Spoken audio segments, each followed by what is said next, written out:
If you're a Star Trek fan, did you see in the news, this was October 13 of 2021, William Shatner, now 91 years old, Captain Kirk, went into space. Hi, Alex McFarland here. I want to talk about this a little bit, what he said he experienced. But growing up, Star Trek was so huge. I'm not the world's biggest Star Trek fan, but I do think it was interesting, especially how much they seem to accurately predict, video conferencing and mobile devices, communication devices. But the science fiction franchise Star Trek has, of course, been iconic. William Shatner, a very fascinating character, and he's just been in media everywhere for years. But on Jeff Bezos' spaceship, Blue Origin, Shatner went into space October of 2021. And it was very interesting what he said the experience was like, because they went up through the atmosphere, and he said it was amazing how quickly they flew through the blue, and then suddenly he was in outer blackness. And Shatner reported that when he looked back at Earth and looked at the blackness that he was just going deeper into as they went out into space, he said he cried. And he said the blackness was palpable. And he said that he felt this profound sense of grief. Now, do you know what? I've visited a few caverns around the world, and there's a thing when you go into a cavern, they say, we're going to turn out the lights, and you can't see your hand in front of your face. And one cavern that I was in, the cavern guide said, very often people panic when for just even 5, 8, 10 seconds, it's black. I mean, you can't see anything.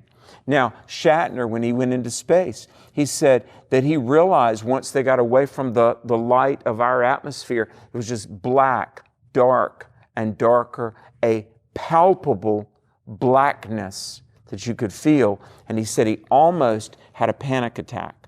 Do you know the Bible talks about in Matthew 22 that there are those that reject Christ, and after death, they're not in heaven, but they are in, quote, outer darkness. Now, there are a lot of things that you may or may not think about the afterlife and eternity, but one of the most horrifying things about eternity without God would be that eternal, forever aloneness in a darkness, blackness. Folks, God doesn't want that for you, and we instinctively push back from a lot of things. Fear of falling, maybe fear of heights, fire, pain, but the aloneness, the darkness of being lost without Christ, God doesn't want that for you. God loves you. And God says in Romans 10:13, whoever calls on the name of the Lord will be saved. Do you know we've got a tab on my website, alexmcfarland.com, a tab that says, what does God say?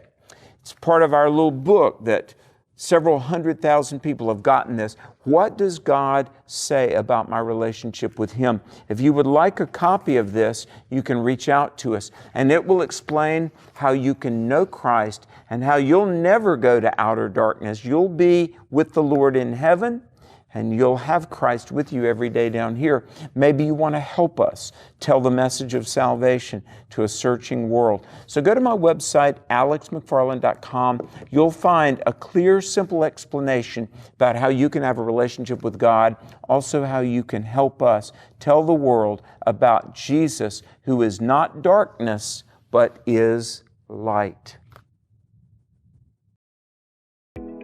Would you like to be able to share your faith confidently in any situation, speak intelligently about current issues like socialism, the culture, transgenderism? Well, you can get equipped, and the Truth for a New Generation Conference is going to help you do that. Hi, Alex McFarland, April 21 through 23.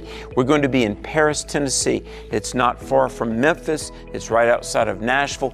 Paris, Tennessee, with our longtime friends, Abe Hamilton III, Will and Nikki Addison, Carl Kirby of Reasons for Hope, Love Worth Finding Ministries, and our longtime musical colleagues, the Bird Songs, are going to be there. I'll be there, Bert Harper from Exploring the Word. It's Truth for a New Generation. The theme is Truth Matters, confronting the issues that will shape your future. Go to alexmcfarland.com, alexmcfarland.com and join us in Paris, Tennessee at the end of April to stand strong for truth.